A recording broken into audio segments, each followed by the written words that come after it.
Bonjour à toutes et à tous. Merci d'être présents nombreux pour ce webinaire organisé par le Pôle systématique, Pôle européen des deep tech numériques.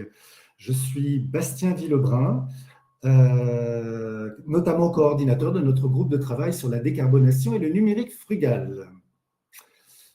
Avant de commencer, alors je pensais que les slides allaient tourner. Hop.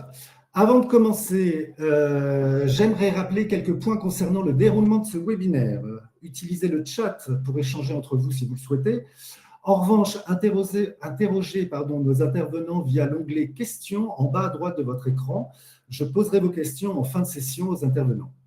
Il est à noter que ce webinaire est enregistré et sera proposé en replay par Systématique dans quelques semaines. Si vous êtes parmi nous aujourd'hui, c'est que vous êtes très certainement intéressé, voire impliqué dans la recherche et l'innovation potentiellement collaborative. Vous avez dû remarquer que les critères environnementaux dans les appels d'offres publics et dans les appels à projets sont devenus obligatoires depuis 2021, renforcés par la loi climat. Alors nous allons essayer de mieux vous expliquer les attendus dans les réponses à ce critère de sélection. Pour cela, nous avons le plaisir d'accueillir lors de ce webinaire Gladys Freyermuth, chargée de mission transition écologique et ville durable à la région Île-de-France, Marc Léaubé, consultant précédemment directeur de projet IA et transition écologique au ministère de la Transition écologique, Mehdi Beaugendre, chargé de mission évaluation chez BPI-France, et enfin Adrien Billy, ingénieur évaluation environnementale au service de coordination et d'évaluation et de valorisation à l'ADEME. Alors, pour ne pas perdre plus de temps, je vous propose de démarrer et j'invite Marc à me rejoindre et prendre la parole en premier. Marc, bonjour à Bonjour. vous. Sur la base de votre expérience au ministère de la Transition écologique, auriez-vous des conseils à nous donner sur ce critère de l'impact environnemental d'un projet à nos auditeurs qui souhaitent répondre à un appel à projet? Alors, il y a un certain nombre de conseils que j'aimerais partager. Il se trouve que j'ai été expert dans les jurys, j'ai été rédacteur de cahier des charges, j'ai été au comité stratégique ministériel France 2030, puis consultant auprès de lauréats qui ont eu le bon goût de gagner le projet. Je suis aujourd'hui à Cap Digital, expert bénévole pour aider les entreprises. Ça veut dire qu'on fait beaucoup d'auditions et j'aimerais partager un peu ce retour d'expérience. Premièrement, en général, les candidats sont en relation avec l'opérateur, BPI-France, la Banque des Territoires, l'ADEME, l'ANR, que je connais moins bien. Et il faut voir que c'est plus fluide que ça entre l'opérateur et les ministères. Ce qui veut dire qu'il y a un certain nombre de niveaux d'échange prévus pour aider l'opérateur à trancher dans un sens ou dans un autre en fonction de la politique du ministère. Je rappelle que France 2030, c'est au service de la politique de l'État. Moi, j'étais sur l'IA, donc c'était au service de la politique du président de la République sur l'IA. Et donc, au final, vos projets et les propositions de l'opérateur vont arriver au comité numérique France 2030 qui va analyser si les critères d'éligibilité sont bien connus, mais ça c'est le travail fait par les opérateurs et c'est bien fait, mais surtout les critères de sélection, où parfois il arrive que le représentant du ministère de la Transition écologique ne soit pas totalement satisfait de la façon dont le candidat a traité la question. Et donc, dans ce cas-là, ça veut dire que, premièrement, le directeur France 2030 de l'opérateur se trouve dans une situation très désagréable. Et mais surtout, le comité stratégique refuse de prendre une décision de validation de la proposition du projet. Et donc, à ce moment-là, l'opérateur se retourne vers le candidat, vers les dossiers et essaie de trouver en quelques jours la bonne solution. Sinon, le candidat ne sera pas retenu. Donc, ça veut dire que le principal conseil que j'ai à vous donner, c'est de lire attentivement le cahier des charges. Il était une fois, quand j'étais en terminale, mon prof de philo nous avait dit, pour le sujet du bac, prenez un crayon et soulignez les mots importants. Je constate que cette recommandation reste d'actualité. On a très souvent l'impression que les candidats n'ont pas lu attentivement les cahiers des charges et en particulier sur l'annexe environnementale. Or, on a l'impression que les cahiers des charges font référence à un corpus d'appels à projets qui ne bougerait pas. Or, comme ils représentent la volonté du gouvernement, il y a évidemment des évolutions d'un cahier des charges à l'autre, et même au sein d'un opérateur, les critères de sélection peuvent évoluer en fonction d'un certain nombre de situations liées à l'appel à projet. Donc vraiment, c'est le principal point, et c'est évidemment pas que sur l'empreinte environnementale. Sur l'empreinte environnementale, je pense que les deux collègues vont vous préciser les différents types de grilles environnementales. Ce qui est important, c'est qu'il y a des éléments qui ne sont pas obligatoirement dans les critères de sélection, mais qui sont dans le cahier des charges comme étant enfin, qui ne sont pas dans la grille environnementale, mais qui sont dans le cahier des charges, dans les critères de sélection, qui sont typiquement l'évaluation de l'impact environnemental au moyen de l'outil Green Algorithm, que j'ai eu le bonheur de proposer à l'époque quand j'étais au ministère, tout simplement parce qu'on voulait avoir une idée de l'impact environnemental et on voulait définir un seul produit, un seul outil, de façon à pouvoir comparer les différentes offres entre elles. Aujourd'hui, ce qui nous intéresserait ce qui intéresserait probablement mes successeurs, c'est de savoir sur quel serveur, la localisation du serveur sur lequel vous allez faire tourner vos outils, que ce soit IA ou pas IA d'ailleurs, de façon à pouvoir avoir une idée, si vous êtes au Massachusetts avec 400 grammes par kilowatt d'équivalent CO2, ou si vous êtes en France avec 15,7 grammes en ce moment. Donc, c'est des choses qui pourraient si ça vous intéresse, le mettre en avant. Par ailleurs, ce n'est pas de l'environnement, mais c'est à peu près systématiquement oublié. Il y a au sein du comité stratégique numérique France 2030 un représentant de l'Agence nationale de sécurité des systèmes d'information. Et la cybersécurité est un critère obligatoire. Et vu le contexte de ces dernières années, ça monte en puissance au sein de France 2030. Ça veut dire que sur tous les projets numériques que vous présentez, vous devez avoir une réponse à la question, mais qu'est-ce que vous faites en cybersécurité? Et enfin, le dernier élément, c'est respecter les experts. C'est des vrais experts, assez souvent de rang national, voire au-delà. Ils couvrent à la fois les aspects économiques, les aspects techniques et les aspects environnementaux, évidemment. Et pour ce qui nous concerne, nous, plutôt techniciens, on veut comprendre la technique que vous utilisez. Et donc, il faut bien voir que le contexte, c'est on a à peu près 1 heure par dossier sur une vingtaine de dossiers, entre 18 et 25. Donc, on est en lecture rapide. On n'est pas là pour rentrer dans les détails. Par contre, on va se focaliser sur les points les plus importants qui sont de notre compétence. On peut aller faire des recherches si on ne connaît pas tel ou tel auteur. Et il m'est arrivé d'aller consulter des collègues de l'aviation civile parce que je pensais que vraiment sur les traînées de condensation, on me racontait des choses bizarres. Et en fait, il a confirmé que les traînées de condensation, c'est 1/3 de l'impact environnemental de l'aviation. Et donc, ça veut dire qu'on fait tout ça de façon extrêmement concentrée et on est, comment dirais-je, assez susceptible quand on a des dossiers qui sont où on ne comprend pas la technique.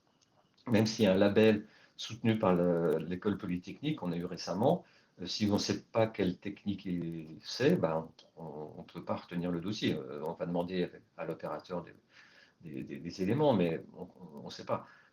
Évidemment, on déteste le greenwashing et on est capable de le reconnaître. On déteste les empilements de mots à la mode sur LinkedIn, parce qu'on n'est pas sur LinkedIn, on est des professionnels. Ça veut dire que si vous êtes tombé dans ces travers-là, l'expert va vous bloquer le passage à l'audition où vous pourrez expliquer davantage votre projet. Donc voilà, vous avez en face de vous des professionnels, traitez-les en professionnels, de façon à ce que ensuite les éléments éventuellement confidentiels de votre projet que vous n'avez pas l'intention de laisser dans un dossier écrit, vous puissiez l'exposer. Je pense que c'est les éléments les plus importants à partager dans cette introduction.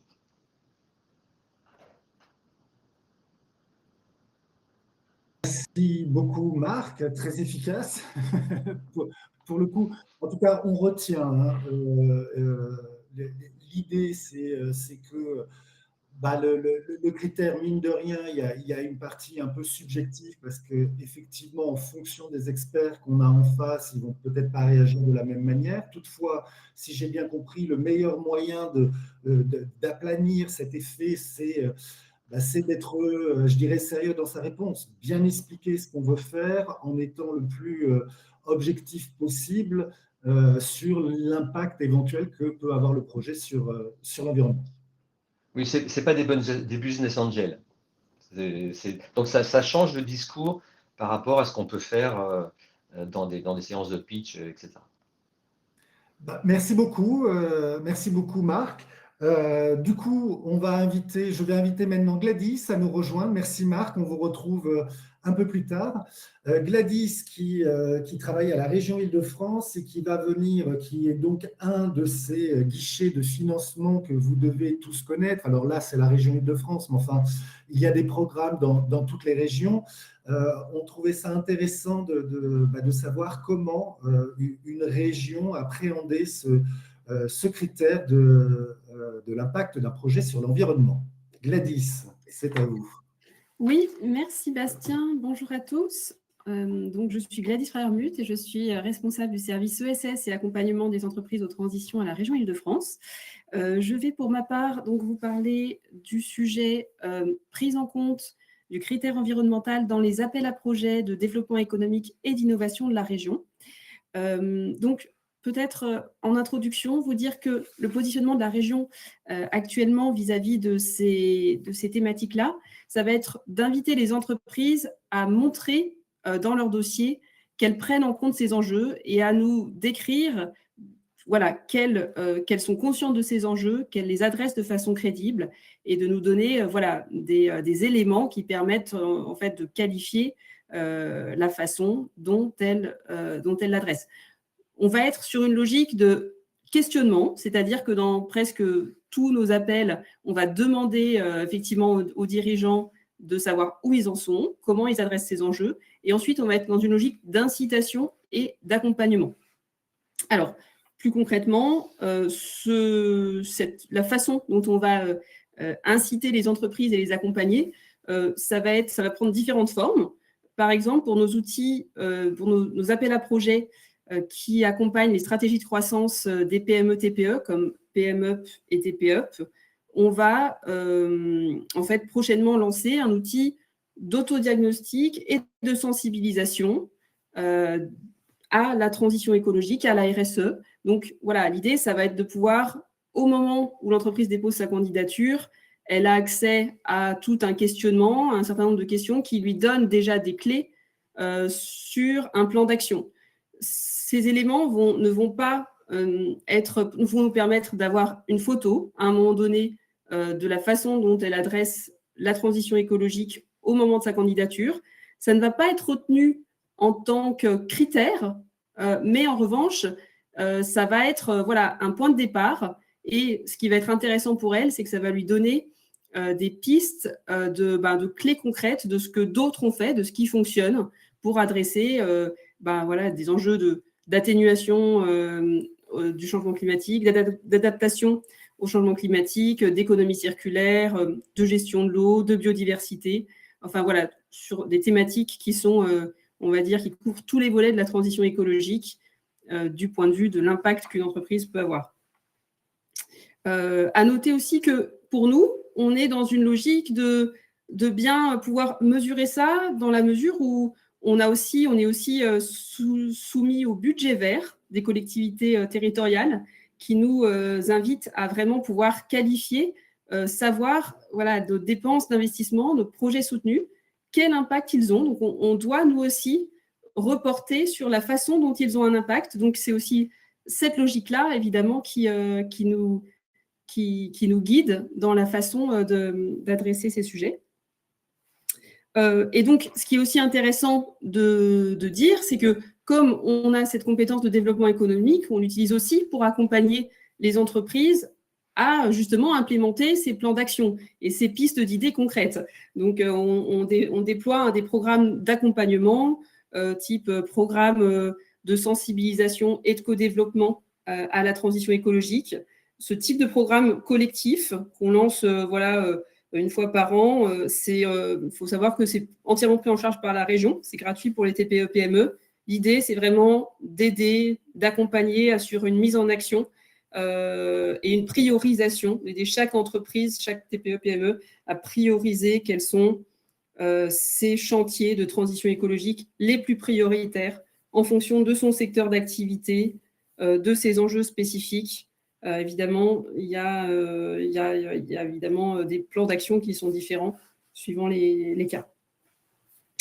J'ajouterais qu'on a aussi des aides comme les aides au rétrofit, les aides aux véhicules propres. Donc voilà, on a aussi un panel d'aides à l'investissement qui peuvent être mobilisées. Donc, logique d'incitation, d'accompagnement et aussi une forme de récompense, c'est-à-dire que les plans d'action qui sont particulièrement ambitieux sur le domaine de la transition écologique vont pouvoir se voir dans certains appels récompensés par le fait d'avoir une sorte de bonus. Par exemple, sur l'aide PME, que j'évoquais à l'instant pour les PME qui sont dans une logique de création d'emplois et de croissance, si elles déploient un plan de transition écologique ambitieux, le plafond de l'aide peut être rehaussé de 250 000 € à 375 000 € d'aide sous forme de subvention. Donc voilà, on va être aussi dans une logique de bonus par rapport à des plans de développement ambitieux à ce niveau-là. Sans compter que tout ce qui est dans les plans de développement, évidemment, est subventionné, donc sur des taux qui peuvent varier entre de l'investissement entre 10 à 30% suivant les aides et pour du fonctionnement jusqu'à 50%. Donc aussi une forte incitation, on incite vraiment les entreprises à solliciter du conseil stratégique extérieur pour les accompagner à bâtir leur feuille de route sur des sujets spécifiques. Il y a nos programmes, évidemment, il y a aussi la possibilité d'avoir recours à un conseil, et dans ce cas-là, on est capable de le soutenir dans le cadre de ces aides-là. Voilà un petit peu, je pense, pour effectivement l'état d'esprit de voilà, comment se positionne la région par rapport justement aux critères environnementaux. Donc voilà, si je devais résumer en quelques phrases, c'est actuellement absolument incontournable.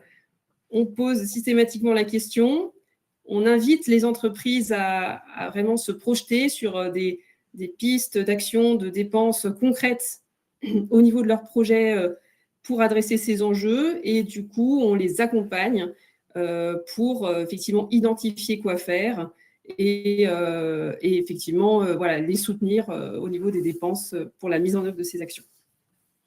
Voilà. Merci Gladys, c'est effectivement très intéressant. En tout cas, moi, c'est ce que je retiens, c'est-à-dire qu'on n'est pas dans une logique punitive, ce n'est pas l'idée.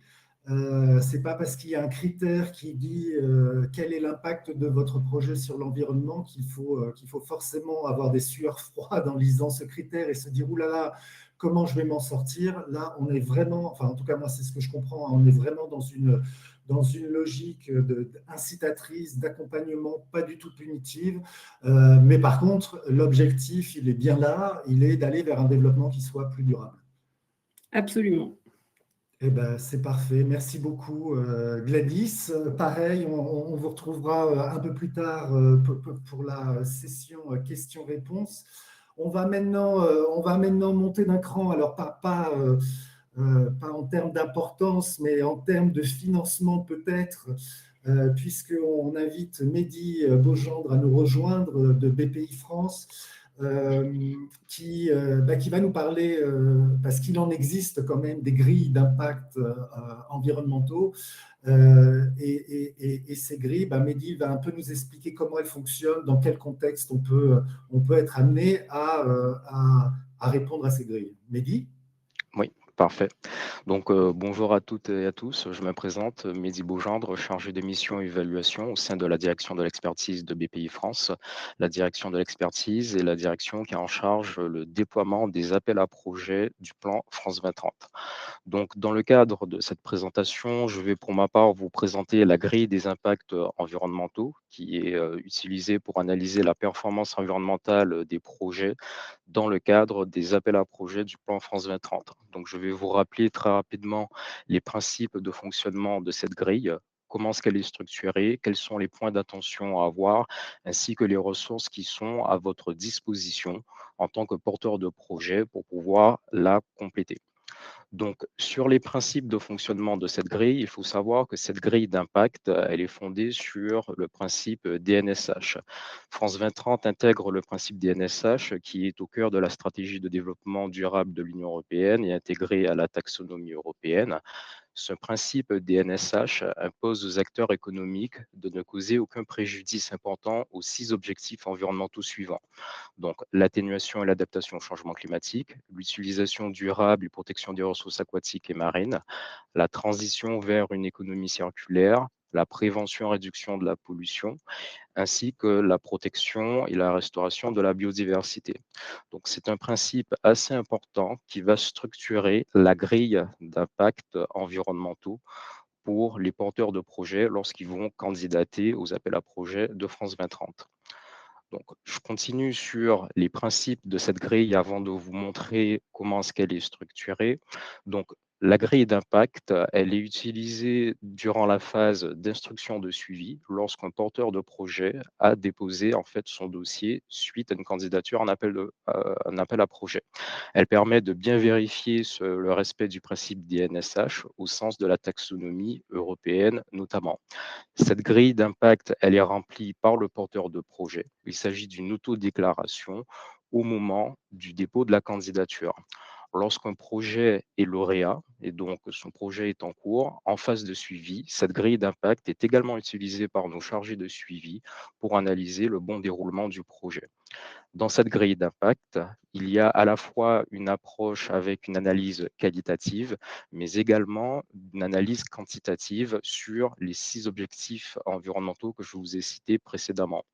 Elle repose sur un principe d'une approche go-no-go, c'est-à-dire que les projets innovants doivent être systématiquement éco-conçus et aucun financement n'est accordé si des mesures de mitigation ou d'adaptation sont nécessaires. Elle repose dans un premier temps sur une attribution de notes au regard de l'impact potentiel du projet sur chacune des dimensions de la DNSH. Les notes vont de -2 à +2. -2 veut dire que le projet a un impact significativement négatif sur l'une des dimensions environnementales de la DNSH. À l'inverse, la note +2 signifie que le projet a un impact significativement positif sur une des dimensions environnementales. Donc, comme vous l'aurez compris, les projets qui sont compatibles avec la DNSH ont une note qui est comprise entre 0 et +2. Donc, passé ces principes théoriques, je vais vous montrer un exemple de structuration de la grille d'impact qui permet de mettre un peu plus de concret à l'égard des éléments que je vous ai présentés.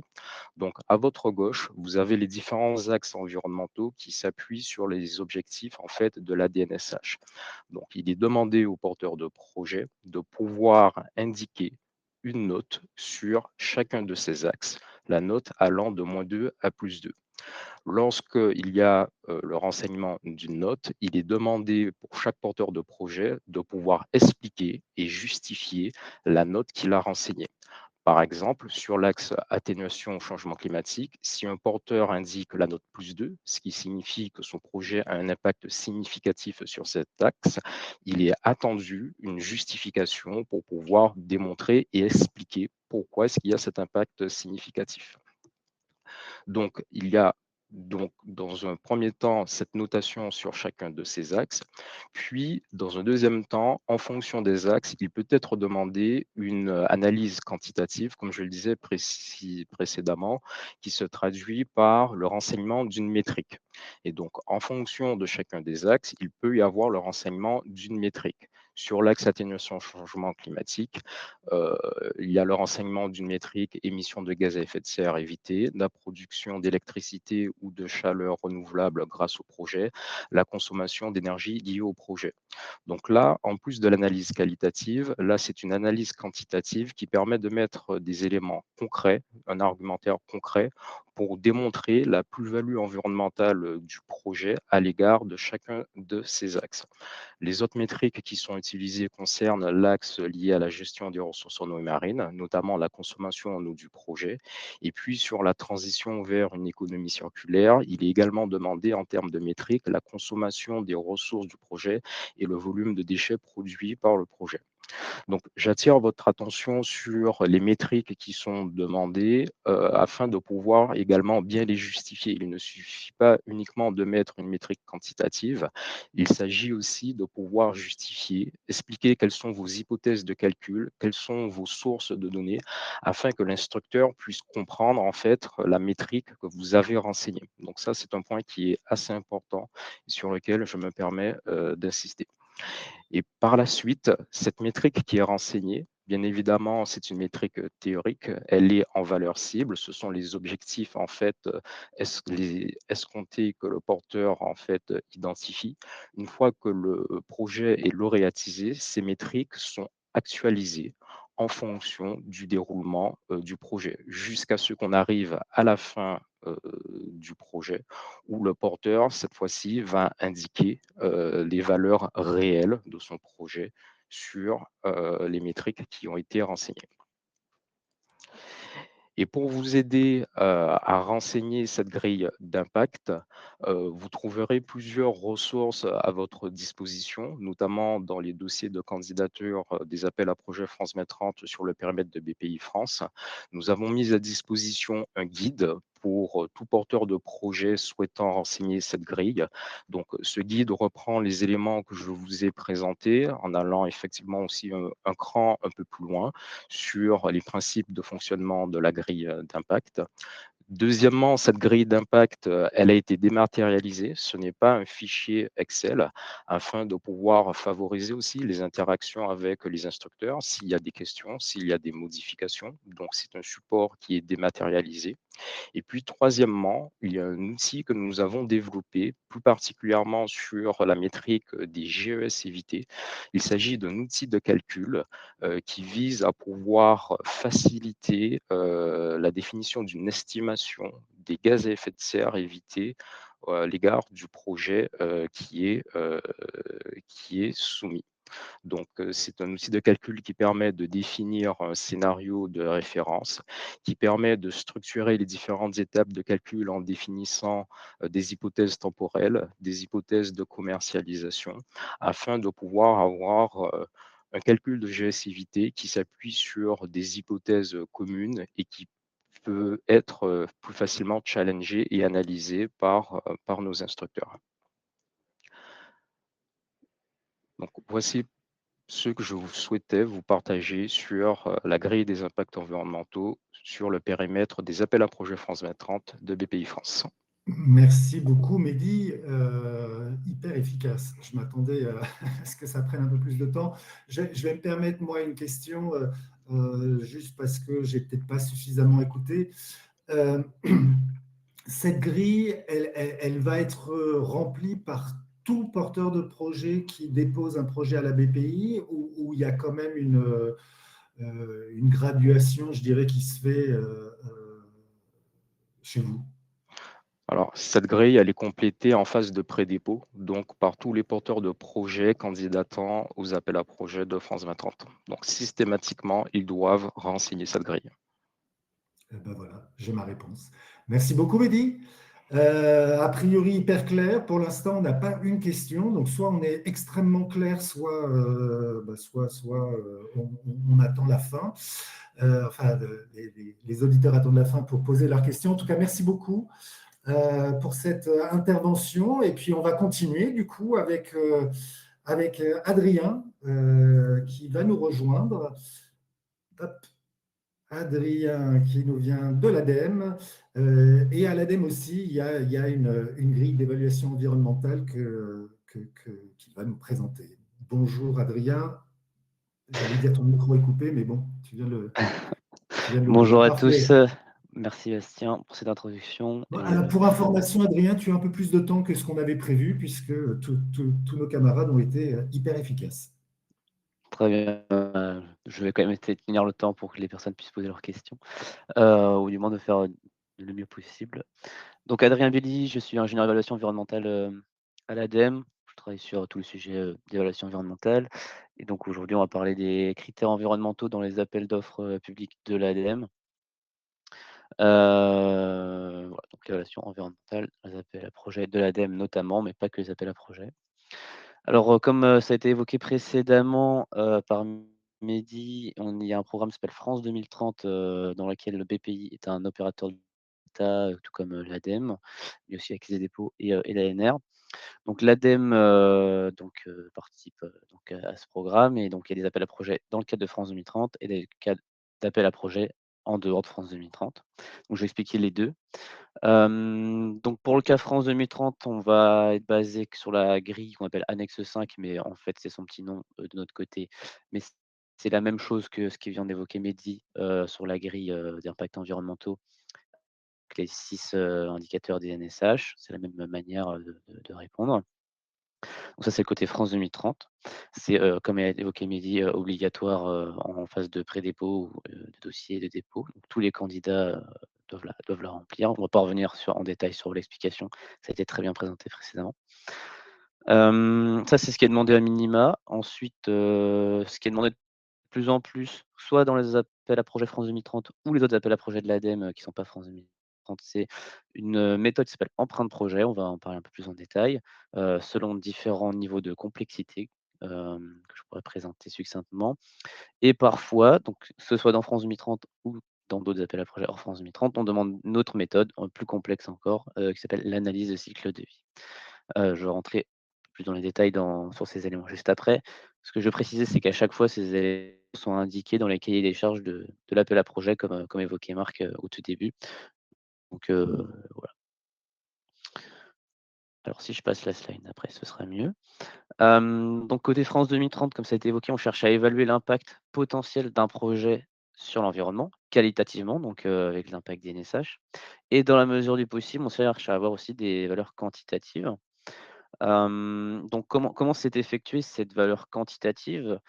Côté, BPI, Mehdi a présenté, rapidement à la fin, un outil dans lequel on parle d'une solution de référence, pardon. En fait, quantitativement, on va devoir, dire notre projet, par rapport à une solution de référence dans laquelle le projet n'est pas mis en place, qu'est-ce que ça vaut, d'un point de vue environnemental? En fait, finalement, quand on met notre projet en place, quelle solution de référence il permet d'éviter? Et donc, si cette solution-là est évitée, parce qu'on met en place notre projet, on peut, en retirer des émissions de gaz à effet de serre évitées, étant donné que c'est l'indicateur demandé, dans la grille, annexe 5 comme, évoqué précédemment. Je reviens pas sur les détails d'indicateurs qualitatifs, de -2 à +2, c'est la même chose. Ce que je voulais indiquer aussi, c'est que parfois c'est demander des contributions aux objectifs de développement durable en plus, dans certains, appels à projets. Bon, un exemple de grille, France 2030, annexe 5, donc c'est la même chose, enfin, c'est ce qu'évoquait tout à l'heure Mehdi. En complément, parfois, suivant la thématique de l'appel à projet, côté ADEME, on peut demander spécifiquement, un indicateur complémentaire en plus, quantitatif, assez simple à fournir, dans le cadre de l'appel à projet. Ça peut être, un flux de quantité d'eau ou de, déchets, quelque chose comme ça, quelque chose d'assez simple, en complément, des indicateurs de la grille annexe 5 présentée. Et donc tout à l'heure, je vous évoquais côté, France 2030, on demande une estimation des gaz à effet de serre. Donc pour cela, l'ADEME recommande une méthode qui s'appelle, Quantigest ou empreinte projet, peu importe, c'est la même chose dans notre cas. Donc l'idée, c'est de dire: «On a besoin d'indicateurs tonnes de CO2 évitées». Comment on fait? Donc on propose un outil et une méthode. On essaie de fournir le maximum d'explications sur à quoi vous devez vous comparer votre projet. Donc vous mettez votre projet en place, mais vous évitez quelque chose d'autre. Donc qu'est-ce que c'est? Qu'est-ce que vous évitez? Donc on essaie de vous accompagner que ce soit le plus clair et transparent possible. On identifie les conséquences de son projet, évidemment.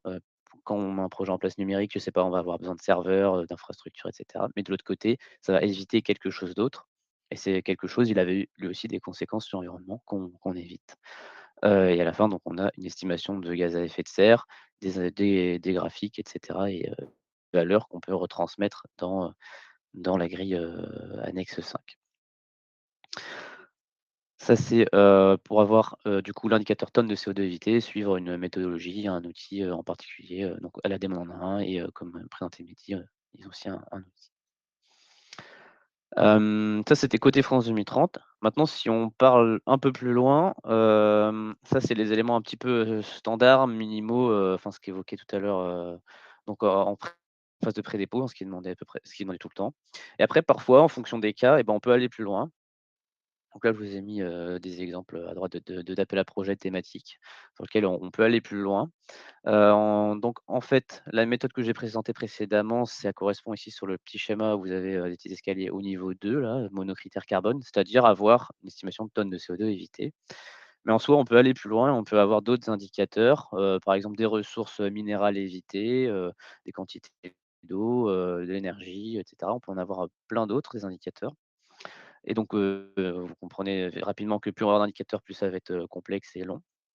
Donc en fait, ce qui se passe, c'est que à minima, c'est donc les gaz à effet de serre qui sont, demandés dans le cadre de France 2030 et parfois, suivant plein de critères, mais notamment, la dimension du projet, son sujet, voilà et les demandes, de subventions, enfin les valeurs des subventions demandées, l'ADEME peut demander après en phase de suivi ou de projet, des évaluations plus complexes et plus complètes pour en savoir plus sur ces projets. L'idée, c'est, en fait, de faire réfléchir au projet, de voir s'il est bien orienté et s'il y a des réorientations possibles ou pas, suivant voilà, plein le contexte qui sont, faisables. Si on peut améliorer le projet, ou pas finalement. Donc ça prend pas, 5 minutes, hein, ces évaluations puisqu'il y a bien une idée de voilà, d'améliorer, les travaux, finalement. Ça pourrait presque s'inclure dans voilà, une conception de projet dès le début, quoi. En fait, ça pourrait carrément s'inclure. Sur des thématiques sur lesquelles on a appliqué ça, enfin, ça a été appliqué dans les appels à projets. On a des sujets numériques, des sujets de mobilité, des sujets de recyclage. Donc voilà, il y a vraiment différents sujets et quand c'est possible, on essaie au maximum de fournir des éléments, pour vous accompagner, et prendre en main plus facilement les choses. Et donc pour terminer, je si je reviens je termine sur cet aspect-là, on a parlé donc de, la grille des NSH, un indicateur tonne de CO2 évité et donc méthode et un outil qu'on met à disposition, qu'on peut aller plus loin après si on veut d'autres indicateurs après tonne de CO2, que c'est au cas par cas suivant la thématique, de l'appel à projet à l'ADEME. Donc, dans la temporalité, je l'ai dit précédemment, mais voilà, là c'est plus clair. En pré-dépôt, c'est normalement demandé tout le temps dans France 2030, un niveau 2, heu, pour avoir l'indicateur de quantité de gaz à effet de serre. Sinon, on demande, le niveau 1 précédent de la méthode, en dehors de France 2030 parce que c'est plus simple et ça demande moins de prise en main, et cetera. C'est ce qui est en général demandé. Donc c'est voilà, phase de pré-dépôt et dépôt, c'est ce que j'évoquais et ensuite, dans la suivi, la fin de projet, comme évoqué, on peut demander des choses beaucoup plus, complexes et complètes, suivant différents, indicateurs. Ça, c'est pour ce qui concerne, les appels à projets, à l'ADEME. Donc là, j'ai mis un petit exemple, sur le numérique. C'était un appel à projet France 2030 Econum. Donc c'était bien écrit dans le, cahier des charges, hein, comme évoqué au tout début. La grille d'impact, hein, vous voyez, l'annexe 5 à remplir, et donc une empreinte projet de niveau 1 en plus, en phase de dépôt et après en fin de projet, il sera demandé un niveau 3, donc c'est-à-dire en gros, d'autres indicateurs que les GES, en plus. Mais ça, c'est vraiment une fois que, voilà, le projet est sélectionné, c'est ensuite une fin de suivi. Il y a des exemples qui existent sur la librairie de l'ADEME si jamais vous souhaitez vous inspirer. Donc ça, c'était le cas des appels à projets. Là, très rapidement, comme on parle des critères environnementaux des appels d'offres publics, je me permets d'en rajouter ces petites mentions. On a aussi des appels à projets de recherche, donc là, beaucoup plus, il y a TRL très bas.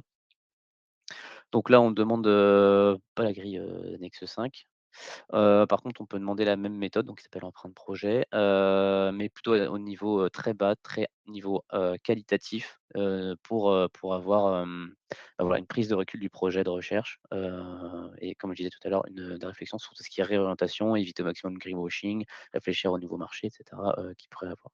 J'ai mis des exemples, de cas perfecto, graines, pacte de et donc plus le TRL du projet est bas, évidemment, moins on peut demander des évaluations, complexes. C'est toujours indiqué dans le cahier des charges et donc ça, c'est côté appel à projet de recherche, mais c'est pas tout à fait harmonisé, c'est en cours côté ADEME. Parfois, c'est cette méthode qui est demandée et parfois, simplement, c'est libre au répondant. Donc on dit qu'on veut avoir une réponse, d'évaluation qualitative et on n'indique pas. C'est au cas par cas, c'est toujours indiqué dans le cahier des charges, mais de plus en plus, ça tend à s'harmoniser vers le premier cas, l'évaluation empreinte projet niveau et 30 secondes sur les derniers éléments. Dans les appels d'offres, de plus en plus, l'ADEME, enfin, en fait, va demander ou demande déjà, d'indiquer voilà, d'indiquer les démarches, d'éco-responsabilité, que le prestataire met en place durant, en fait, le marché. Donc dans leur offre technique, ils doivent expliquer, bah, que dans le cadre du marché, pour travailler pour l'ADEME, on va mettre en place ces éléments environnementaux pour réduire au maximum nos impacts. Ça, c'était plus appel d'offres en dehors des appels à projets, heu, de l'ADEME. J'ai essayé de faire un panorama assez complet et donc normalement, c'est la phase de questions de mon côté. Je laisse Bastien. Merci, merci beaucoup Adrien. Bah, du coup, je vais tous vous inviter à revenir sur scène, nous rejoindre, Mehdi, Gladys et Marc. Moi, ce que je retiens, c'est que ce critère de l'impact environnemental de votre projet, bah, il n'est pas à prendre à la légère. C'est pas juste un critère comme ça. Vous le regardez tous. Alors après, on l'a entendu, c'est plus ou moins sanctionné, la réponse est plus ou moins sanctionnée au sens où on a entendu qu'il y avait certains appels à projets ou appels d'offres où là, on va plus être dans une dynamique d'accompagnement, alors que sur d'autres, là, il y a vraiment des vraies grilles à remplir et c'est souvent aussi, il faut le dire, hein, le montant de financement qui va engendrer une différence entre un accompagnement ou une grille très, très précise à remplir. Du coup, ça veut dire quand même, enfin ça aussi c'est ce que je retiens, c'est que quelles que soient vos explications, votre réponse en tout cas à ce critère, essayez d'être le plus explicatif possible ou en tout cas de justifier le mieux possible votre réponse. Que ce soit de manière qualitative, voire même quantitative quand c'est possible, et quand c'est possible en quantitatif, de ne pas oublier d'expliquer comment vous faites cette évaluation. Alors pour l'instant, je vois qu'il y a une question qui est arrivée, superbe, Didier. Alors elle est arrivée dans le chat, je vous invite à les envoyer sur l'onglet questions, mais en tout cas, voilà la question. Didier, pourquoi imposer une réponse à des critères hors sujet comme biodiversité et recyclage pour des startups du numérique qui ont zéro, j'imagine, chiffre d'affaires et aucun impact sur ces sujets? Marc, peut-être que vous avez une réponse à donner. C'était exactement le genre de question que je visais quand je disais quand l'État publie un appel à projet France 2030, il y a des objectifs politiques que le gouvernement s'est fixés ou que le président de la République a fixé sur les grands domaines. Et donc là, le sujet et la réponse est assez simple, c'est le gouvernement veut privilégier la décarbonation. Donc, quelle que soit la demande que vous faites, vous devez montrer, comme l'ont expliqué les collègues, que vous n'aggravez pas les émissions carbone ou la consommation d'eau ou des choses comme ça. C'est-à-dire que vous n'êtes pas obligé de demander des millions d'euros à l'État, sauf que si vous demandez des millions d'euros à l'État, il faut répondre aux questions, disons aux contraintes que l'État impose à la subvention. Voilà. C'est comme ça. Pardon. Adrien. Oui, peut-être pour compléter, c'est pas parce qu'on est sur un sujet numérique qu'on n'a aucun impact sur la biodiversité ou sur le recyclage. Aujourd'hui, on parle beaucoup des impacts environnementaux côté gaz à effet de serre, CO2, le réchauffement climatique. Bon, il y a aussi un effondrement de la biodiversité. Donc, côté numérique, voilà, il y a des impacts. Les impacts ne sont pas forcément sur le fait de faire un site internet, mais c'est le fait d'utiliser des infrastructures, d'aller chercher des minerais. Donc, il y a forcément des impacts sur la biodiversité. Donc, c'est pour ça que ces critères voilà, apparaissent également ici sur ces sujets. Et aussi également parce que c'est une grille commune à différents secteurs. Donc, à un moment donné, on a les mêmes indicateurs pour tous les secteurs, que ce soit navigation, mobilité ou numérique. Et je vais me permettre de rajouter, vous me contredirez si je me trompe, mais euh, le contexte de la question est posé pour une entreprise start-up qui a zéro chiffre d'affaires. Donc j'imagine qu'une start-up qui a zéro chiffre d'affaires ne va pas être de toute façon en capacité de demander du financement à plusieurs millions.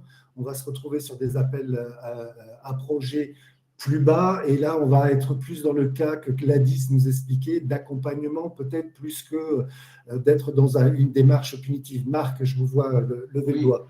Alors, oui, en effet, pour préciser la question, ce n'est pas des contraintes sur le fonctionnement actuel de l'entreprise, c'est des contraintes sur le fonctionnement futur du projet si, comme on l'espère, tous deviendra une licorne. C'est vraiment, vous avez lancé un projet, ce projet va faire un certain nombre de choses, mais si votre projet, ça sert à favoriser la fabrication de gobelets en plastique jetable, il est clair qu'on n'est pas pour, mais, même si c'est parce que vous êtes sur une partie numérique et que vous avez favorisé les ventes.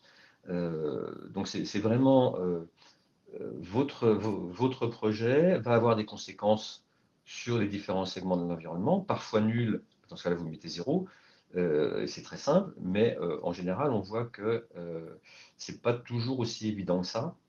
Et donc c'est à vous de vous poser la question pour répondre aux fourches codines dont je parlais tout à l'heure. Est-ce que vous êtes concerné? Ben, si vous n'êtes pas concerné, c'est vraiment très simple à remplir. Simplement, comme je le disais aussi, si les experts dans le jury considèrent que vous êtes en réalité concerné, eh ben, on va se poser la question du greenwashing parce qu'on on peut tout à fait donner en tout cas des centaines de milliers d'euros de subventions à des startups subventionnées à 75%. Et donc, c'est quand même beaucoup d'argent. Merci Marc. Une question est arrivée, elle est intéressante. Jean-Michel qui vous remercie pour vos interventions de qualité, mais qui pose aussi la question, est-ce que la meilleure réponse n'est pas l'obtention d'une certification permettant de rassurer l'ensemble des parties prenantes sur les sujets environnementaux, éthiques et sociaux, et de préciser que est systématique à des accords avec des prestataires pour cela. Qu'est-ce que vous en pensez? Est-ce qu'aujourd'hui, vous avez, entre guillemets, des accords avec des certifications qui font que si un projet arrive et qu'il est certifié par un label que vous connaissez, bah, du coup, les portes s'ouvrent plus facilement? Est-ce qu'un d'entre vous se sent répondre à cette question? Marc? Oui, si vous voulez, alors, je pense que c'est vraiment intéressant d'avoir des partenaires, en particulier quand vous commencez à dépasser le DNSH, le DNSH, parce que c'est compliqué. On peut assez facilement, enfin, c'est pas très compliqué quand on est compétent, mais à découvrir et à explorer quand vous commencez à avoir des éléments, ça peut prendre plusieurs journées. La certification, je pense que ça ne répond pas à la demande de France 2030. Donc, je pense que si vous êtes certifié, mais la question de France 2030 va être, l'exigence va être sur un projet particulier que vous proposez, personnellement, en tant qu'expert ou en tant que comité stratégique, ça ne répond pas à la préoccupation. Donc, se faire accompagner, ça c'est clair. Donc, plus vous montez en compétence, plus ça sera facile de répondre, en particulier au premier niveau qu'Adrien a rappelé, par exemple. Mais je ne crois pas beaucoup aux histoires de labellisation dans ces sujets-là, j'avoue. D'accord, donc plus pour vous une aide qu'une solution. Une aide, un accompagnement pour obtenir derrière, pour peut-être plus facilement remplir la grille de sélection derrière. Didier qui continue. Ah, Mehdi. Oui, pour compléter, en fait, dans le sens de Marc, la logique de certification, celle-ci n'est pas intégrée dans le cadre des appels à projets France 2030, puisque nous, ce que nous regardons, en fait, c'est vraiment le projet. Quel est l'impact environnemental, en fait, du projet? Donc, on est sur des projets qui sont sur des thématiques qui sont très différentes, allant du numérique à de la santé, parfois même au nucléaire. Donc, on est vraiment sur la justification de l'impact environnemental. Donc, en ce sens, la certification, qui plutôt des fois à l'échelle des entreprises, ne serait pas le plus approprié. Merci Adrien, je crois que vous aussi. J'allais dire exactement ce qu'a dit Mehdi, donc c'est parfait. Magnifique. Voilà, et voilà, on cherche vraiment à faire réfléchir les porteurs sur leur projet au cas par cas et à bien comprendre nous aussi. Voilà, ça fait partie en fait des documents intégrants. Il y a les éléments économiques, etc., etc. Et il y a les éléments environnementaux. Donc c'est vraiment un critère d'aide à la décision, une prise de connaissance du projet de manière plus globale. Voilà. Oui. Gladys? Par contre, pour compléter côté région, en fait, c'est vrai que côté région, donc on a parfois certains appels, côté développement économique, par exemple, où en fait, c'est le projet stratégique de la PME qui est proposé. Je pense à la PME, TPE. Donc, finalement, le projet est un peu égal à la stratégie de l'entreprise. Dans ces cas-là, c'est vrai qu'un certain nombre de labels, tels le label Lucie ou le label engagé RSE voilà, de l'AFNOR, un certain nombre de labels, il y en a 4 ou 5 qui existent, sont en général des bons points de repère parce qu'ils vont poser ces fameuses questions que nous aussi, on va reprendre dans l'autodiag qu'on va proposer, qui sont aussi des questions qui sont adressées par le budget vert, qui sont aussi les questions adressées par la norme VSME, qui est que la Commission européenne incite beaucoup les PME à commencer à intégrer. C'est un peu une norme de reporting qui est une version vraiment beaucoup plus allégée que la CSRD, qui est volontaire, mais qui permet d'identifier un certain nombre de points de données répartis en 11 sections et qui, on va dire, est quelque chose qui est en cours, enfin qui est probablement un avantage, c'est d'avoir une sorte de consensus sur les points de données sur lesquels, effectivement, on se base quand on adresse la thématique de la transition écologique, de l'évaluation de la transition écologique d'une entreprise à un moment donné, adaptée aux PME. Et donc, voilà, l'idée, c'est que, en tout cas, je pense que pour les PME, on est sur les différents acteurs, il y a une sorte de convergence sur justement ce référentiel en termes de reporting.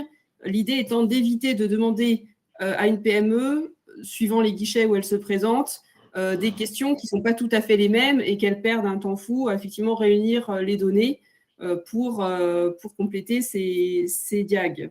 Donc voilà, donc je pense qu'on est sur une tendance de convergence et les labels sont en général, s'appuient sur ces mêmes points de données et donc sont une bonne, en tout cas, sont assez intéressants. Nous, quand on fait un autodiag, on veut les mettre sur la trajectoire d'aller sur un label Lucie. Par exemple, sur le numérique, il faut savoir qu'il existe un label numérique responsable délivré par Lucie.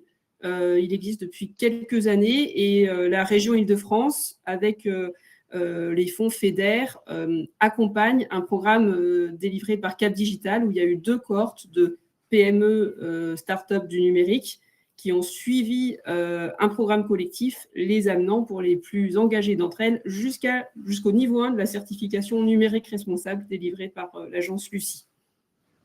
Voilà un petit peu pour les compléments régionaux. Merci Gladys pour cette précision. Une dernière question ou pas de Didier. Quelle note s'attribuer si on n'est pas concerné? Alors, ça fait référence évidemment à la grille d'évaluation avec les notes de -2 à 2. Donc, quelle note s'attribuer si on n'est pas concerné? 0. Pour prendre un cas concret, comment évaluer l'impact sur la biodiversité d'une requête sur serveur? Idem pour du recyclage. Donc, l'impact de recyclage sur requête quand on fait une requête sur serveur. Du coup, pour cette question, je peux vous orienter vers la documentation de l'ADEME, donc qui est spécialiste en numérique et les impacts environnementaux, qui, je pense, pour apporter une réponse bien plus concrète sur ça que moi, puisque je suis plutôt spécialiste méthode que numérique. Alors moi, Marc, je crois, était plus inspiré. je suis plutôt spécialiste IA.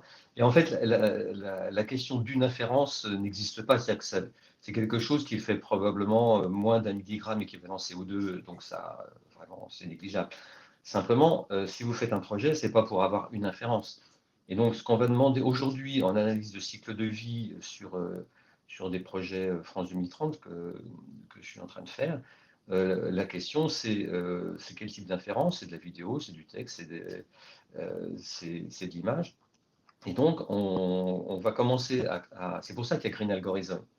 C'est que vous allez faire un entraînement, bon, du RAG ou n'importe quoi, et après, vous allez avoir un projet de développement. Ce projet de développement va compter sur un business model, donc sur un nombre de clients, donc sur un nombre de requêtes, et c'est-à-dire qu'on va vous demander d'estimer le nombre de requêtes que vous allez avoir, et ce total entraînement plus inférence prévue va vous permettre, grâce à un certain nombre d'outils, et l'ADEME avec l'entreprise Hublot, dont je suis fan, va vous donner des éléments là-dessus, de façon à avoir la consommation en eau, donc des centres de données, la consommation en matériel, des processeurs, des centres de données, tout ce que vous voulez. Et en fait, c'est pour ça que l'inférence n'est pas la bonne approche en termes d'évaluation. Mais aujourd'hui, une inférence, c'est rien, mais une inférence multipliée par des centaines de millions par jour sur le cas des GAFAM, évidemment, c'est un peu moins drôle. Reste très faible par rapport à ce que nous décrivent les scientifiques du GIEC, mais néanmoins, c'est des choses qu'on vous demande de calculer. Et encore une fois, je vous renvoie vers vos centres serveurs qui ont l'obligation, eux, de faire un certain nombre de calculs par une loi européenne applicable depuis mai 2024, de façon à ce que vous puissiez récupérer des informations sur le niveau d'impact de vos centres serveurs, ce qui va beaucoup vous aider ensuite à répondre aux questions. Et d'autre part, pour revenir sur ce que disait Gladys, c'est vrai que ce n'est pas dans un critère, mais si vous êtes labellisé sur du type RSE, etc., ça offre une touche quand même qui est sensible, pour le représentant en tout cas du ministère de la Transition écologique, parce que c'est dire que vous êtes dans une démarche, donc c'est totalement insuffisant, mais en même temps, ça peut être différenciant dans des cas où il faut trancher à la fin. Merci beaucoup, Marc. Écoutez, on arrive à midi et a priori, pas d'autres questions ont été posées. Alors, peut-être qu'il y en aura une en dernière minute, mais ça n'a pas l'air d'être le cas pour l'instant. Adrien, peut-être quelque chose à dire ou... On est bon? Je suis juste en train de mettre le lien pour Didier. Je pense qu'il trouvera beaucoup de réponses. Voilà. Eh ben, c'est parfait. Merci beaucoup, Adrien. Merci à tous les quatre déjà, pour votre présence lors de ce webinaire. Vos interventions ont été hyper intéressantes, claires, et c'est le chat, pardon. J'allais dire, il n'y a quasiment pas eu de questions, mais j'ai cru qu'il y en avait une en dernière minute. Non, ce n'est pas le cas. Donc, encore merci, un grand merci à vous, à l'équipe systématique aussi qui a permis de monter ce webinaire. Je pense à Catherine, à Ivana et à Philippe. Et puis, je vous rappelle à vous, auditeurs, que le pôle systématique peut vous accompagner dans vos projets de recherche et d'innovation numérique. Donc, n'hésitez pas à nous contacter. D'ici là, je vous souhaite une excellente journée à tous. Je vous remercie encore une fois et je vous dis au revoir. Au revoir. Bonne fin de journée, au revoir. Merci, Au revoir. au revoir. Merci.